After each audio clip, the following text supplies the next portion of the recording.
नमस्कार साथीहरू। महावीर पुन सरलाई मान्छेहरूले यतिसम्म गिज्याउँछन् कि कतिजनाले त ठुला व्यक्तिहरूले पनि ढेँडाको वैज्ञानिकसम्म भन्नु भए। तर उहाँहरूलाई थाहा छैन उहाँको क्यालिबर कति छ भनेर। अब संसद भवनमा विरोध मात्रै गर्ने, जनताको पक्षमा केही नबोल्ने, के चाहिन्छ उनीहरूलाई, मूल आधारभूत समस्या के छ त्यो विषयमा कसैलाई मतलब छैन। अब मान्छेलाई गिज्याउने, उसलाई केही आउँदैन भन्ने, अनि आफै मै हुँ भन्ने। जनताको लागि कुरा गर्नु पर्यो, जनताको समस्याहरू विषयमा बोल्नु पर्यो। के हो त खास समस्या? जनताको लागि सानोभन्दा सानो कुराहरूले पनि ठुलो इम्प्याक्ट पारिरहेको हुन्छ। उहाँले के भन्दै हुनुहुन्छ, वाइफाई कसरी ल्याउनु भयो, कति दुःख गर्नुभयो, त्यो विषयमा चाहिँ नि सबै कुरा क्लियर गरिदिनु भएको छ। तपाईँहरूले यो भिडियो हेर्नुहोस् अनि थाहा हुन्छ कि मान्छेको बाहिर लुक्स हेरेर थाहा हुँदैन कि यो मान्छे कति ट्यालेन्ट छ, के छ, कति ऊ छ भनेर। सोझो हुने मान्छेहरू, आफूलाई नर्मल राख्न चाहने मान्छेहरूलाई चाहिँ नि मान्छेहरूले मिसजज गरेर हुन्छ। त्यही भएर तपाईँहरूले यो भिडियो हेर्नुहोस्, तपाईँ आफै क्लियर हुन्छ है हजुरहरू। जिलेन्द्र बोडु मन्त्रीजी हुनुहुन्थ्यो, उहाँलाई फेरि वाइफाई भनेको के हो थाहै छैन क्या। फेरि उहाँलाई मैले चाहिँ 1 घण्टा लाएर वाइफाई भनेको यस्तो, इन्टरनेट भनेको नि उहाँलाई थाहा थिएन। उहाँ सञ्चार मन्त्री हुनुहुन्थ्यो जिलेन्द्र बोडुजी। 1 घण्टा लगाएर मैले इन्टरनेट भनेको के हो, यो कसरी आउँछ, यो कसरी चल्छ भन्ने कुरा उहाँलाई सिकाएँ उहाँको के अरे कोठामा गएर। अनि वाइफाई भनेको के हो, कस्तो छ, कहाँ छ, के छ, सबै कुरा सिकाएपछि ल राम्रै रहेछ भन्नु। उहाँले चाहिँ एकदमै जोड नगरेको भए यो वाइफाई त्यति बेला यो के अरे खुला हुने थिएन। र अहिले वाइफाई चलाउनु त्यस्तो हुन्छ मेन्टालिटी, कर्मचारीहरूको मेन्टालिटी।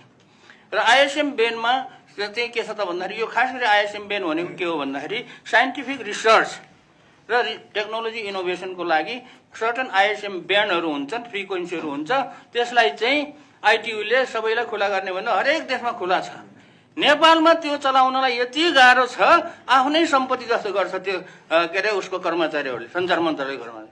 मैले वाइड स्पेस टेक्नोलोजी, अब वाइफाईलाई दुर्गम गाउँहरूमा पुग्नको लागि सर्टन त्यो के अरे आइएसएम बेन अन्तर्गतकै बेनहरूलाई मैले लिन खोज्दाखेरि कति दुःख गर्नु पर्यो हेर्नुहोस्, कति दुःख गर्नु, बल्ल बल्ल दियो, पछि त्यस पनि कच गरेर त्यो गरिरहेको छ।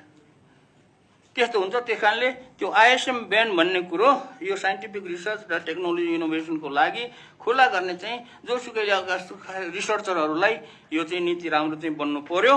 र अहिले आरटिडिएफमा कति पैसा छ त्यो पनि जान्न चाहन्छु, अहिले भन्नु होला। जोस आरटिडिएफमा धेरै पैसा जम्मा हुन्छ, त्यो भनेको ग्रामीण दूरसञ्चार कोष। र त्यो चाहिँ के छ त भन्दाखेरि जनताले तिरेको 2%।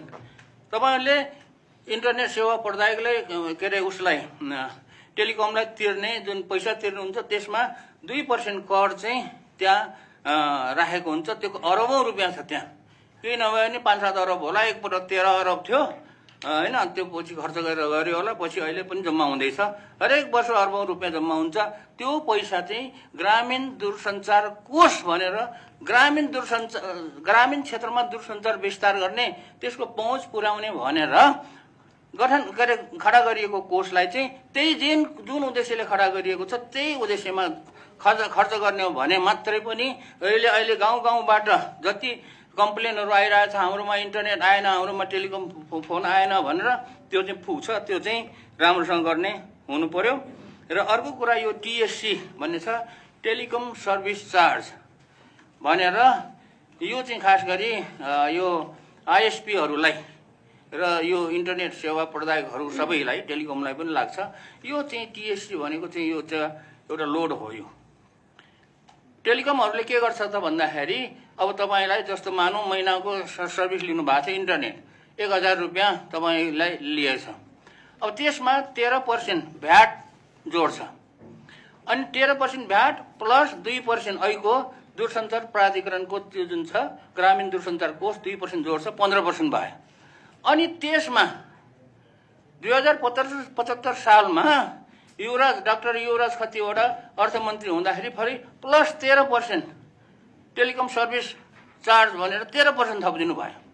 अब त्यो 15 मा 13 थपिदिएपछि 18 भयो, 28 भयो। अब त्यो 28 थपिदिएपछि त आइएसपीहरूले के गर्छ त भन्दाखेरि आफ्नो मूल्य त बढाउनु पर्यो। 1000 रुपियाँमा सर्भिस दिएछ भने 13% थपेर त्यो त बढाएर लैजानु पर्यो, त्यहाँ 13% लैजानु पर्यो। अब 13% बढाउँदाखेरि फेरि के भयो, मूल्य हाई भयो भनेर ग्राहक कराउने भयो।